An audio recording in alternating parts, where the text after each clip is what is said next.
Avant d'être sénateur, j'étais directeur de la Fête de l'Humanité. Après, je me suis impliqué beaucoup dans ma ville, à Blanc-Mesnil. Je suis devenu élu municipal en 2014. Alors, j'étais d'abord avocat, puis j'ai rencontré mon mari. Il a souhaité que je travaille avec lui, donc je suis devenue son assistante, et après je suis devenue sa suppléante.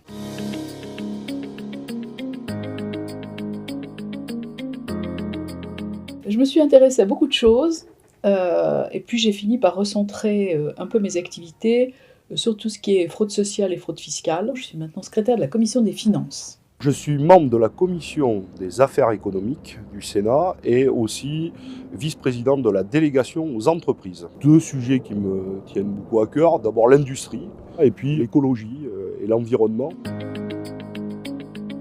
Le Sénat démontre chaque jour son utilité. D'abord, il y a besoin d'avoir deux chambres parce qu'on voit qu'il y a une accélération du calendrier législatif. Il y a beaucoup de lois, de projets de loi donc, qui sont initiés par le gouvernement, qui arrivent ici sur la table. Je crois que les apports du Sénat permettent de moduler, de tempérer et d'avoir une autre vision sur le texte qui arrive de l'Assemblée nationale, surtout pour ce qui concerne les territoires.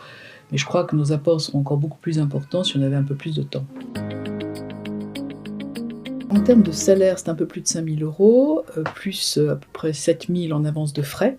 Alors, le salaire, il est de 5 300 € actuellement, sachant que comme l'ensemble des élus communistes, je reverse une partie de mon salaire à mon parti. Je me déplace à pied d'ailleurs, mes baskets sont là. Et puis je prends les transports en commun, on a évidemment un pass Navigo, sinon je prends des taxis, mais plus généralement à pied. Je me déplace quotidiennement en RER B, puis après pour le territoire français, le train, puisque nous avons lutté beaucoup pour sauvegarder la SNCF, et donc j'y suis attaché.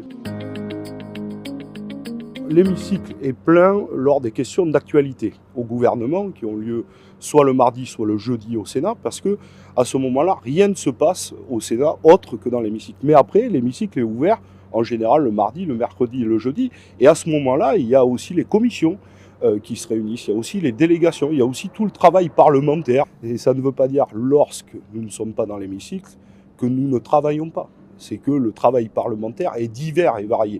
Aujourd'hui, il faut dire que l'organisation des travaux est un peu délicate et surtout, on peut suivre nos travaux depuis la télévision et le circuit intérieur. Alors, parfois, les textes ne vous intéressent pas, donc vous n'allez pas y aller.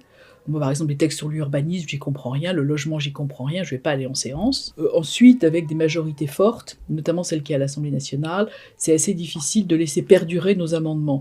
Donc je pense que les gens qui ont un peu l'habitude se découragent avec la séance, et c'est dommage, parce que la séance est un moment extrêmement important. Moi, j'aime beaucoup aller en séance, et je trouve que la séance publique est un moment fort de la vie parlementaire.